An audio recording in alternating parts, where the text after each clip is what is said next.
Rachid El-Jay, 39 ans, né en France. Fils de parents d'origine marocaine, venus en France dans les années 70 pour offrir le meilleur à leurs enfants, Rachid El-Jay est connu aussi comme l'imam de Brest, l'imam 3.0 ou pour certains détracteurs l'imam sulfureux. À l'heure du numérique et des réseaux sociaux, ce ne sont pas les adjectifs qui manquent. Ce qui est certain, c'est qu'en cette belle après-midi du 27 juin 2019, le destin de cet imam et d'un proche fidèle a connu un tournant sans précédent en France. Un individu de 21 ans a décidé d'attenter à la vie de ce père de famille en préméditant son acte, bien préparé et déterminé à arriver à ses fins. Aujourd'hui, il nous livre à cœur ouvert ses premières paroles depuis cette tragédie. Rachid El-Jay, comment allez-vous? Alors, mon état de santé physique aujourd'hui, 5-6 mois après l'événement, ça va un peu mieux. Je préférerais qu'on dise comment allez-vous en parlant de moi, mais aussi du fidèle qui m'accompagnait, le frère Osman, qui lui aussi a reçu 2 balles.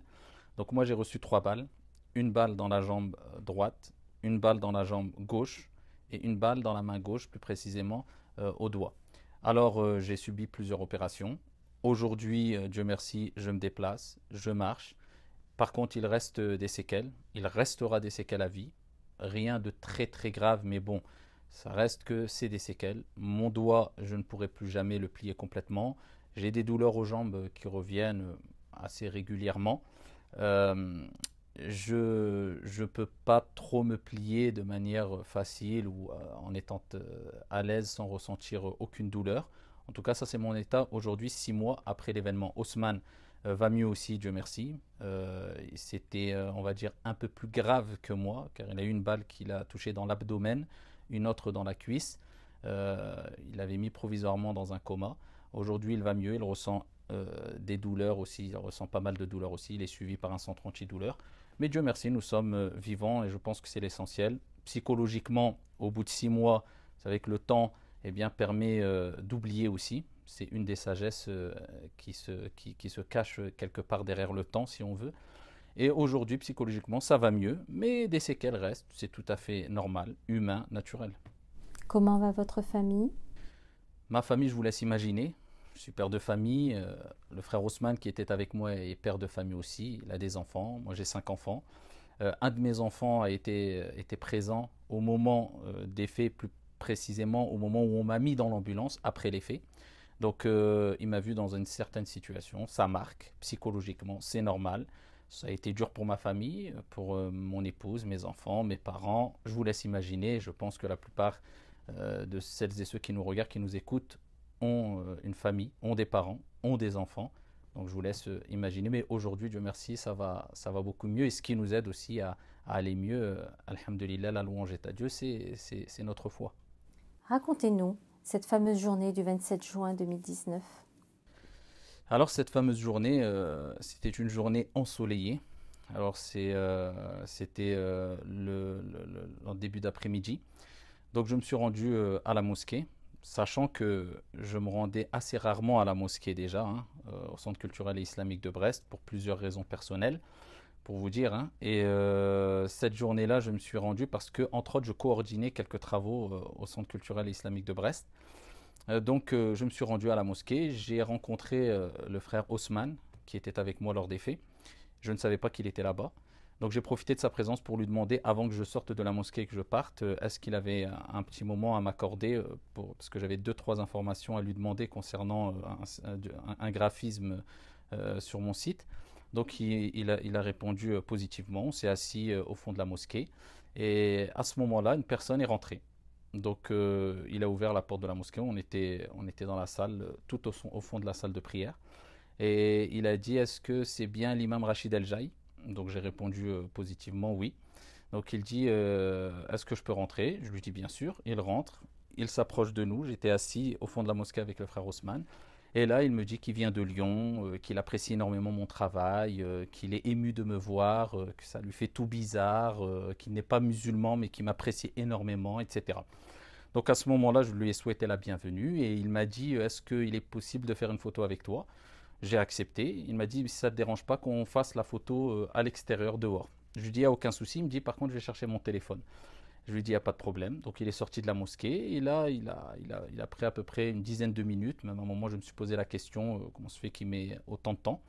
Donc ensuite, il revient à la mosquée, il ouvre la porte de la mosquée, il nous voit et il nous dit, voilà, j'ai pris mon téléphone, est-ce qu'on peut faire la photo à l'extérieur? Je lui dis, ok, je vais venir. Donc je me doutais de rien, hein. Donc je me lève, le frère Ousmane qui était avec moi, il me dit attends, je viens avec toi. Je lui dis non, reste assis. Il me dit non, non, non, je viens avec toi. Je lui dis bon, comme tu veux. Il vient, il sort avec moi, on va sur l'esplanade de la mosquée. On s'approche du portail, donc ici au bout de l'esplanade de la mosquée. Et là, il nous regarde et il nous dit ah, j'ai oublié mon téléphone dans la voiture. Sa voiture était garée juste en face du portail, en face de l'esplanade de la mosquée. Donc j'étais avec Osman et donc là il repart dans sa voiture, il prend son arme sans qu'on le sache bien sûr, en faisant croire que c'était son téléphone portable. Juste avant, une petite précision, il me dit par contre ça ne vous dérangerait pas qu'on fasse la photo juste devant la plaque où il y a écrit Centre culturel et islamique de Brest. Donc c'est pour vous montrer un peu qu'il y avait un certain côté ambigu chez la personne et il y a de quoi se poser certaines questions. Et donc il monte dans sa voiture, il fait croire qu'il prend son téléphone et il ressort de la voiture avec une veste donc autour des mains. Donc moi je vois que la veste et je lui dis c'est un appareil photo. Il dit oui c'est un gros appareil photo.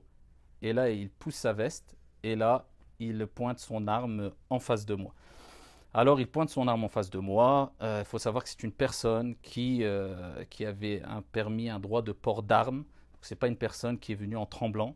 C'est une personne qui savait ce qu'il faisait. C'était une personne très très très déterminée et qui a gardé son sang-froid, je peux vous le dire. Et donc là, il regarde vers moi et il pointe son arme vers moi. Je connais rien en armes, mais on m'a dit que c'était une arme quand même d'un certain calibre. C'était du 9 mm. C'était un automatique, donc il a tiré à plusieurs reprises, d'accord, d'affilée. Et donc là, il pointe son arme sur moi en visant la tête. C'est pas comme certains ont dit, oui, c'est presque comme si on s'était foulé la cheville. Non, il a visé la tête. Et donc là, il s'est mis à tirer. Il a tiré 6 fois sur moi à bout portant. Donc il tire 6 fois sur moi. Et ensuite, Osman était à ma gauche. Et Dieu merci, il a été là. Je pense que c'est les fruits de l'amour en Allah, en Dieu. Dieu a voulu, certains ont fait leur plan, Dieu a fait son plan, Dieu a voulu que ce soit Osman qui soit avec moi. C'est pas le plus costaud, c'est pas le plus fort, c'est pas le plus... Mais voilà, c'est la piété qui fait ça, c'est la fraternité qui fait ça, et c'est Dieu qui fait les choses comme il le souhaite.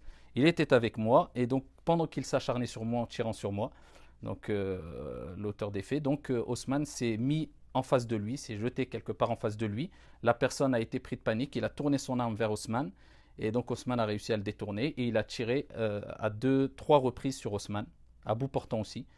Une balle dans l'abdomen, une balle dans la cuisse. Osman est tombé. Et ensuite, la personne est partie. Alors, il faut savoir une chose, c'est que quand il a tiré sur moi, juste à titre d'anecdote, on a une esplanade et on a un portail. Et ensuite, on a un certain débord, on va dire, c'est surélevé. L'esplanade est surélevée par rapport au trottoir. Et souvent, je me plaignais en disant, oui, j'ai hâte de faire les travaux, de refaire l'esplanade, parce que toujours que quand je rentre avec ma voiture sur l'esplanade, le pare-choc touche, voilà, ce sorte de débord, voilà, il me dérange. Et on disait ça depuis des mois. Et bien, c'est parmi les causes que je suis encore au vivant aujourd'hui. Pourquoi? Parce que j'étais juste devant l'esplanade.